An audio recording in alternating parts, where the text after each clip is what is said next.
ఇప్పుడు మనం ఒక ప్రముఖ రచయిత్రి సమాజంలో సామాజిక చైతన్యం తీసుకురావడం కోసం ప్రయత్నం చేస్తున్నటువంటి ఒక రచయిత్రి కొత్వాల్ భానుశ్రీ గారి గురించి ఈరోజు మీకు పరిచయం చేయబోతున్నాను. ఆమెకు కవిత్వం అంటే ప్రాణం. సంఘములో జరిగేటువంటి దుస్సంఘటనలకు చలించి ఆమె కవిత్వం అద్భుతంగా రాస్తున్నారు. ఒకవైపు ప్రభుత్వ ఉద్యోగం చేసుకుంటూ చక్కటి భావాలని కవిత్వంలో రాస్తూ తనదైనటువంటి శైలిలో తన గళాన్ని వినిపిస్తున్నటువంటి కొత్వాల్ భానుశ్రీ గారికి ఈ వేదిక ద్వారా స్వాగతం పలుకుతూ ఆమె గురించి కొన్ని విషయాలు ఆమె మాటల్లో తెలుసుకుందాం. ధన్యవాదాలు. నమస్తే అండి మేడం గారు, భానుశ్రీ గారు. నమస్తే అండి. మీ పుస్తకం చదివానండి. చక్కటి రచన చేస్తున్నారు. అద్భుతమైనటువంటి భావాలతో మీ కవిత్వం ప్రజా బాహుల్యంలోకి దూసుకొస్తుంది. ఈ సందర్భంగా మీ పుస్తకాన్ని, మొలక అనే పుస్తకాన్ని సమీక్ష చేయాలనుకుంటున్నాను. ఈ సమీక్షకు ముందు మిమ్మల్ని ఆన్లైన్ ద్వారా కలుసుకోవడం చాలా అదృష్టంగా భావిస్తున్నాను. మీతో కొన్ని విషయాలు మాట్లాడాలనే ఉద్దేశంతో మీ ముందుకు రావడం జరిగింది. నమస్తే మేడం గారు. మీరు కవయిత్రిగా, కవి పోషకులుగా ఎంతో పేరు ప్రఖ్యాతులు ఆర్జిస్తున్నారు. ఈ మంచి ప్రయత్నం వెనుక ఎవరి స్ఫూర్తి ఉంది? అంటే ఏదో ఒక స్ఫూర్తి ఉంటే కదా మనం ఈ కవిత్వాన్ని రాయడం కానీ లేకపోతే మన భావాలను వెల్లడించడం కానీ చేస్తాము. కాబట్టి దీని వెనకాల ఏదైనా ఒక మంచి స్ఫూర్తి ఏదైనా ఉందా? దయచేసి మా ప్రేక్షకుల కోసం చెప్పగలరని కోరుకుంటున్నాను. అండి, నా కవిత్వానికి స్ఫూర్తి మా నాన్నగారు కొత్వాల్ ఆంజనేయులు గారు. వారు కవి, గాయకులు, వృత్తిరీత్యా ఉపాధ్యాయులైన అనేక గీతాలు రాయడము, రేడియోలో ప్రసారం చేయడం జరిగింది. నాన్నగారిని అనుసరిస్తున్న నేను నా 8వ ఏట నుండి, నా 8వ తరగతి స్థాయిలోనే నేను కవిత్వం రాయడం మొదలుపెట్టాను. ఆంతర్యం కవిత తొలిసారిగా ఆంతర్యం అనే కవిత ఆంధ్రభూమి వారపత్రికలో రావడం, నేను రాయగలను అనే ధీమాని నాకు కలిగించింది. ఆ తర్వాత ఇంటర్ స్థాయిలో 2 కథలు ఆంధ్రభూమి వారపత్రికలో వచ్చాయి. వివిధ దినపత్రికలలో నా కవితలు రావడం జరిగింది విద్యార్థి స్థాయిలోనే. ఆ తర్వాత నేను కొద్ది కాలము ఒక నవల పైన కాన్సన్ట్రేషన్ చేశాను, కానీ అది ముద్రితం కాలేదు, ఇంకా అసంపూర్తిగా ఉంది. అనేక కవితలు రాయడము జరిగింది. ఆ తర్వాత మొలక అనే పుస్తకం తీసుకురావడం జరిగింది.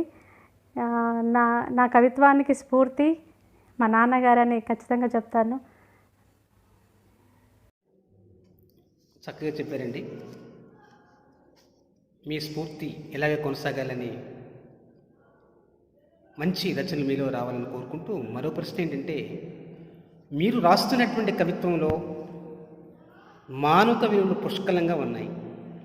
ఎంతగా మిమ్మల్ని కదిలించినటువంటి సంఘటనలు ఏమైనా ఉన్నాయా? వాటి గురించి మాకు తెలియజేస్తారా? అంటే ఏదో ఒక విషయం మనకు కదిలిస్తే కదా మన కవిత్వం రాయాలనేటువంటి భావన పుడుతుంది. అలాంటి మిమ్మల్ని కదిలించినటువంటి సంఘటనలు ఏమైనా ఉన్నాయా? నా కవితాక్షరాలకు స్ఫూర్తి నా చుట్టూ జరుగుతున్నటువంటి అనేక సంఘర్షణలు, అనేక సంఘటనలు. ఒక మహిళగా నేను చూస్తున్నటువంటి సమాజం, నేను ఎదుర్కొంటున్నటువంటి సమస్యలు కానీ, సంఘర్షణలు కానీ, నా చుట్టూ ఉన్నటువంటి సమాజంలో జరుగుతున్నటువంటి అనేక విషయాలను నేను పరిగణలోకి తీసుకొని స్పందించి రాస్తున్నటువంటి భావకుసుమాలే నా కవిత్వం. నాకు తెలిసి స్పందించిన వాడు కవి కాదు. ఆ స్పందనల క్రమంలోనే అనేక రకాలుగా కవిత్వం అనేది రాయడం జరిగింది. నా మొలక పుస్తకంలో నేను ఒక ప్రసవ వేదన కానీ, ఒక మొలక కానీ, ఇవన్నీ కూడా మొలక అనే కవిత్వం అనేది నేను నా స్టూడెంట్స్ నా విద్యార్థుల ద్వారా విద్యార్థులకు మోటివేషన్ చేసే సందర్భంలో ఆ కవిత రాయడం జరిగింది. మనం చూస్తున్నాము, ప్రేమ అనే ఒక మోహంలో పడి, వ్యామోహంలో పడి, ఆకర్షణలో పడి ఎంతోమంది యువత బలవుతున్నారు. అటువంటి సంఘటనలు వార్తాపత్రికల్లో కానీ లేదా నేను చూసినటువంటి ప్రాంతంలో కానీ అవన్నీ నేను చూసినప్పుడు వెంటనే స్పందించి నేను ఒక కవిత్వం రాయడం అనేది జరుగుతుంది. ఆ తర్వాత వాళ్లకు చెప్పడం కూడా జరుగుతుంది. అంటే నేనున్న ప్రాంతం, నేను ఒక ఉపాధ్యాయురాలిగా గ్రామ స్థాయిలో పనిచేస్తున్నాను. అటువంటి ప్రాంతంలో చాలా విషయాలండి. అంటే మనకు తెలిసి సమాజం ఇంత అందంగా లేదు, మనం చూస్తున్నంత అందంగా సమాజం లేదు. సమాజంలో కనపడనటువంటి విపత్కర పరిస్థితులు ఉన్నాయి, నీచమైన పరిస్థితులు ఉన్నాయి, భయాందోళనలు కొలిపే పరిస్థితులు కూడా ఉన్నాయి. అవన్నీ కూడా అంటే ఒక పొరలుగా పేరుకుపోయినటువంటి ఒక క్రమంలో కవి నిత్యము బాధపడుతూనే ఉంటాడు, నిత్యము ఒక ప్రసవ వేదన చెందుతూనే ఉంటాడు. ఆ క్రమంలోనే నేను అనేక కవితలు రాయడం జరిగింది. బాగుందండి.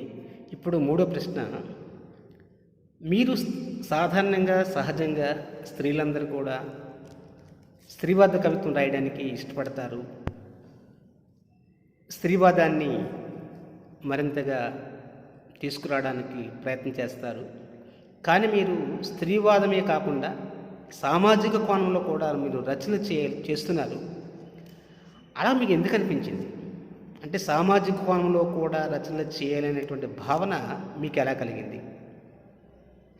అది సాహిత్యం వైపు కూడా నా ఆలోచన ఉందండి. అటువంటి ఒక పుస్తకం కూడా తీసుకురావాలని. సమాజంలో స్త్రీ పురుషులు ఇద్దరు రెండు కళ్ళు లాంటి వాళ్ళు. వీరు లేనిది వారు లేరు, వారు లేనిది వీరు లేరు. అయితే నేను ఉపాధ్యాయురాలిగా పనిచేస్తున్న క్రమంలో విద్యార్థుల చేత నేను రాయించడం, సాహిత్యం వైపు వాళ్ళని మరల్చే ప్రయత్నంలో భాగంగా నేను కవితలు కూడా రాస్తూ ఉండే క్రమంలో మొలక పుస్తకం తీసుకురావడం జరిగింది. ఈ మొలక పుస్తకంలో ఉన్నటువంటి అందులో కూడా స్త్రీకి సంబంధించినటువంటి అనేక సమస్యలను నేను కొన్ని కోణాల్లో చెప్పడం జరిగింది. వేశ్య కవిత అయితే ఏంటి, ఇలా కొన్ని ఉన్నాయి. అయితే ఒక స్త్రీ కోణంలోనే కాదండి, స్త్రీ ఒక మహిళ ఆనందంగా స్వేచ్ఛగా బ్రతకాలి అంటే సమాజంలో ఎన్నో కోణాలు, ఎన్నో పార్శ్వాలు కూడా మనము సరిచేయాల్సినటువంటి అవసరం ఉంది. ఒక పురుషుడు స్త్రీ అనే కోణం మనం పక్కకు పెడితే, స్త్రీకి ఎన్నో కోణాలు, ఎన్నో పార్శ్వాలు స్త్రీని అనుసరించి నడిచేటువంటి క్రమంలో ప్రకృతి అయితేంది, విద్యార్థులు అయితేంది, బాలలు అయితేంది, తల్లి అయితేంది, తండ్రి, స్నేహితులు, సమాజంలో అనేక పార్శ్వాలు స్త్రీకి సపోర్ట్ చేసినటువంటి అంశాలుగా నేను చెప్తాను. మనము చూస్తున్నాం చిన్న చిన్న సంఘటనలే, కానీ చిన్న చిన్న సంఘటనలకే ఆత్మహత్యలు చేసుకున్నటువంటి యువతను చూసి నేను చాలాసార్లు కన్నీరు పర్యంతం అయ్యాను. చాలా చిన్న విషయాలు అంటే మన చేతుల్లో మన పరిధిలో ఉన్న వాటి గురించి మనం ఆలోచించడం మానేసి పెద్ద పెద్ద విషయాలు ఇంకేదో చేయాలనే మనకు కాని పనులు, మనం చేయలేని పనుల వైపు కాకుండా నేనేం చేయగలను, నేనేం ఆలోచించగలను అనే వైపు నేను తొలి అడుగులు వేస్తున్న క్రమంలో నాకు ఆత్మహత్యలు బాగా కదిలించాయి. ఆత్మహత్యలు చేసుకోవడం అంటే మనకు బాధ్యత లేకుండా, కుటుంబం పట్ల నేటి యువతకు బాధ్యత లేదు, తన తల్లిదండ్రుల పట్ల, వాళ్ళ ప్రేమ పట్ల, వాళ్ళ యొక్క కాంక్షల పట్ల వాళ్ళకు బాధ్యత లేదు, చదువు పట్ల నిబద్ధత లేదు, ఒక కలలు కనడం లేదు, కలలు సాకారం చేసుకున్న దిశగా వాళ్ళ ప్రయాణం లేదు. చిన్న చిన్న విషయాలకే ఆత్మహత్యల దాకా పోతున్నటువంటి సందర్భంలో నా మనసు చాలా కలిచివేసింది. ఆ పిల్లలు ఆ తల్లిదండ్రులు ఎంత వేదన చెంది ఉంటారు. అటువంటి వాటిపైన నేను చాలాసార్లు కన్నీటి పర్యంతం అయ్యాను. నా పిల్లలకు కూడా నేను అదే చెప్తాను, నా విద్యార్థులకు కూడా. ప్రతి క్షణం పోరాడండి, ఎదుర్కోండి. పేరెంట్స్ని, తల్లిదండ్రులను ఎక్కడా కూడా మనం విడవద్దు. వారు ఎప్పుడు వాళ్ళు చేయబట్టుకుని నడవాలి, అలా అనుకోవాలి అని చెప్తూ ఉంటాను. ఆ క్రమంలో నేను అనేక అంశాలు తీసుకోవడము జరిగింది మొలక పుస్తకంలో. వృద్ధుల పట్ల ఇంకొక నన్ను బాధ పెట్టే విషయం ఏంటంటే వృద్ధుల పట్ల వివక్షత. వాళ్ళు ఎంతో అనుభవాల గనులు అంటాను. వాళ్ళు ఎంతో అనుభవంతో ఒక జీవితాంతము పిల్లలకు ఆసరగా, బాసటగా, ఒక వెన్నుముక్కలాగా, కంచెలాగా ఉండి ఆఖరికి వాళ్ళ వయసు అంతా అయిపోయిన తర్వాత ఆ ముదుసలి శరీరాలను తీసుకుపోయి ఎక్కడో వృద్ధాశ్రమంలో వేయడం, వాళ్ళ వాళ్ళ ఆత్మ ఎంత క్షోభిస్తుందండి. నా పిల్లలు ఎంత ఎంత త్యాగాలు చేస్తే పిల్లలు అంత పెద్దవాళ్ళు అయ్యారు, అంత గొప్పవాళ్ళు, ఒక పరిణతి చెందినటువంటి జీవితంలో, నాగరిక జీవితంలో ఉన్నారు.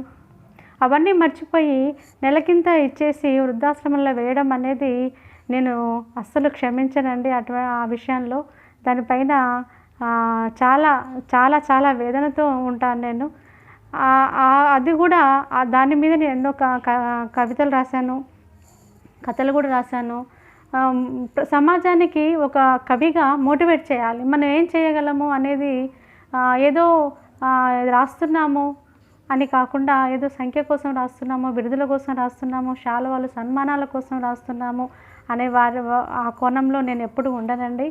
నేను పూర్తిగా వాటికి విరుద్ధం. నా ఆత్మ సంతృప్తి కోసం రాస్తున్నాను.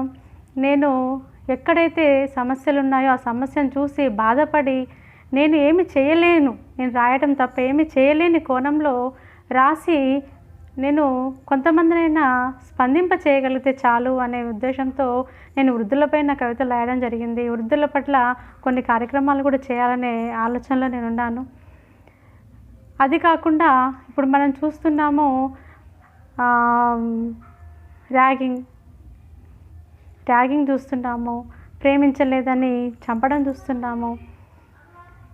తర్వాత కొన్ని అంశాలు మనం పేపర్లు చూస్తున్నప్పుడు చాలా వేదనకు గురి అవుతాము.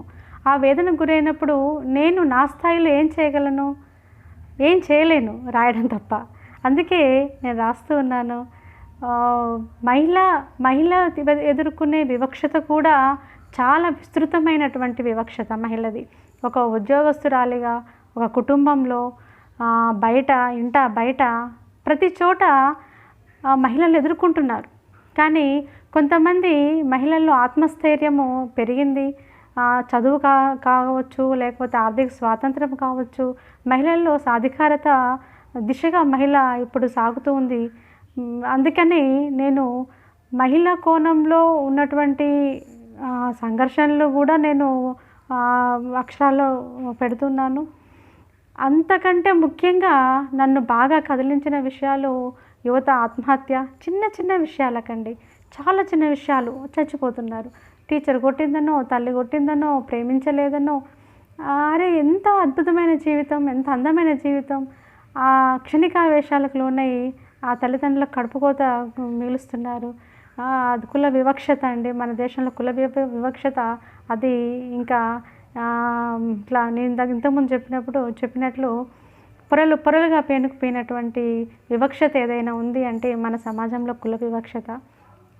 ఆ కుల వివక్షతకు ఎన్నో పీకలు తెగి పడుతూ ఉన్నాయి, చూస్తూ ఉన్నాం. ఇవన్నీ చూసినప్పుడు చాలా బాధ అవుతుంటూ ఉంది. ఏం చేయగలం?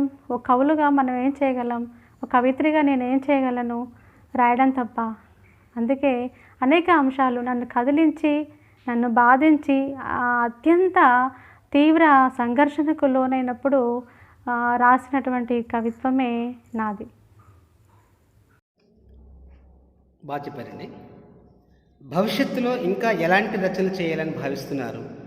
అంటే మీ నుంచి ఇంకా మంచి రచనలు రావాలని, మన తెలుగు రాష్ట్రాల్లో మీకు మంచి గుర్తింపు రావాలని మనసారా కోరుకుంటున్నాను. అయితే భవిష్యత్తులో ఇంకా ఎలాంటి రచనలు కానీ, దానికి సంబంధించినటువంటి కార్యక్రమాలు కానీ చేయాలనుకుంటున్నారు? భవిష్యత్తులో మరో కవితా సంపుటి వస్తుందండి. దానికి సంబంధించినటువంటి పోయిటరీ రెడీ చేస్తున్నాను. ప్రస్తుతము నాన్న కవితా సంకలనం తీస్తున్నాను.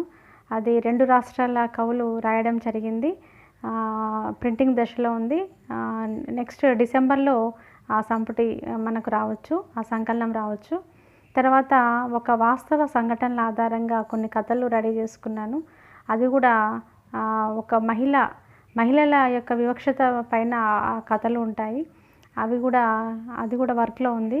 తర్వాత నవల అండి, అది ఎప్పుడో 10 years బ్యాక్ స్టార్ట్ చేశాను. అది ఇంకా అయిపోలేదంటే దానిపైన కాన్సన్ట్రేషన్ చేయలేదు. ఇవన్నీ కంప్లీట్ అయితే నవల కూడా రాయాలి. ఆ నవల కూడా దాదాపు ఒక ఉమెన్ సంఘర్షణ దాన్ని బేస్ చేసుకొని కొంత నిజ జీవిత సంఘటనలను ఆధారంగా తీసుకొని రాస్తున్నటువంటి నవల. అది కూడా కంప్లీట్ చేయాలండి. మరో ప్రశ్న అండి. ప్రస్తుతం మనం చూస్తున్నాం, పుంఖానుపుంఖంగా వస్తున్నటువంటి కవిత్వంలో ఏది లోపిస్తుందని మీకు అనిపిస్తుంది? అంటే ఇవాళ మనం చదువుతున్నటువంటి ప్రసార మాధ్యమాల్లో చదువుతున్నటువంటి కవిత్వంలో ఏదో లోపిస్తుంది అనేటువంటి భావన కలుగుతుంది. అసలు ఆ లోపిస్తున్నటువంటి విషయం ఏంటి? ఇంకా కవిత్వం ఎలా వస్తే బాగుంటుంది అనేటువంటిది మీ నుంచి మీ అభిప్రాయం తెలుసుకోవాలని కోరుకుంటున్నాను. ఎన్ని రాసామన్నది కాదండి ముఖ్యం, ఎంతమందిని కదిలించే కవిత్వం రాసామన్నదే ముఖ్యం నా దృష్టిలో. నేటి కవులు చక్కగా రాస్తున్నారు, కొంతమంది అద్భుతంగా రాస్తున్నారు, కానీ పుంఖాలుగా రాసే కవులు కూడా ఉన్నారు. ఒకేసారి వాట్సాప్ సమూహాల్లో చూస్తూ ఉంటాను, ఎన్నో గ్రూపులలో ఒకే కవిత రిపీట్ అవుతూ ఉంటుంది. అది చదివి మనము దాన్ని ఆస్వాదించే లోపు అదే కవి లేదా కవయిత్రి కవిత ఇంకొకటి వచ్చేస్తుంది. అంటే హడావుడిగా రాసేయాలి అనే కాదు, అలా కాకుండా కొంత అధ్యయనం చేయాలి, సాహిత్యం పట్ల ఒక సరైనటువంటి దృక్పథం ఉండాలి. తర్వాత మనం స్పందించి రాయడంలో ఒక జీవం ఉంటుంది, ఒక అందం ఉంటుంది. ఒక 10 మందిని కదిలించే కవిత్వము రాయడము కవులుగా మన బాధ్యత అని నేను అనుకుంటానండి. చివరిగా మరో ప్రశ్న అండి. ఇప్పటి వరకు మీకు లభించినటువంటి పురస్కారాలు కానీ అభినందనలు కానీ వాటి గురించి తెలియచేయగలరని కోరుకున్నాను.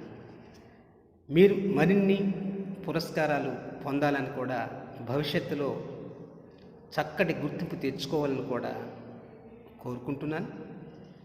ఇప్పటి వరకు మీకు లభించినటువంటి పురస్కారాలు అభినందనల గురించి తెలియచేయగలరు? వృత్తిరీత్యా నాకు మండల స్థాయిలో, జిల్లా స్థాయిలో ఉత్తమ ఉపాధ్యాయురాలిగా అవార్డు అందుకున్నాను. మేక రవీంద్ర గారి చేత సహస్ర కవిమిత్ర, ఉదయ సాహిది ఉస్నాబాద్ వారి చేత నేటి కవిత వాట్సాప్ సమూహం చేత కవితా భూషణ, కలం స్నేహం సమూహం చేత నాకు కలం రత్న అనే వాట్సాప్ సమూహాల్లో నాకు రావడం జరిగింది. అంతేకాకుండా అనేక కవి సమ్మేళనాల్లో అనేక పురస్కారాలు, సన్మానాలు జరుగుతూ వస్తున్నాయి. ముఖ్యంగా తెలుగు ప్రపంచ మహాసభలప్పుడు నేను నా విద్యార్థుల చేత కార్యక్రమాలు చేయించడం జరిగింది. అవి డిస్ట్రిక్ట్లో రావడము, తర్వాత రాష్ట్ర స్థాయిలో ఒక మూఢనమ్మకాల మీద వేసిన నాటిక అనేది అది రాష్ట్ర స్థాయిలో ప్రథమ స్థాయిలో రావడం అనేది నాకు చాలా సంతోషంగా ఉంది. నా విద్యార్థులతోటి మూఢనమ్మకాల మీద, బాల్య వివాహాల మీద, ర్యాగింగ్ మీద అనేక కార్యక్రమాలు చేయించడం జరిగింది. కొన్నిసార్లు వాళ్ళ చేత వేసినటువంటి స్కిట్స్కి కొన్ని ఛానల్ వాళ్ళు కూడా నన్ను అప్రిషియేట్ చేయడం జరిగింది. అంటే ఎక్కువగా పిల్లల్ని మోటివేట్ చేయడం నాకు చాలా ఇష్టం. వాళ్ళ ద్వారా సమాజం మారాలి అనే ఆలోచనతోనే ఉంటాను. ఎక్కువగా నేను వృద్ధాశ్రమాలు, అనాథ శరణాలయాలకు వెళ్ళడం, నాకు తోచినంత ఆర్థిక సహాయము, చేయూత ఇవ్వడము, అది నేను మా కుటుంబం ప్రోత్సాహంతో చేస్తూ ఉంటాను.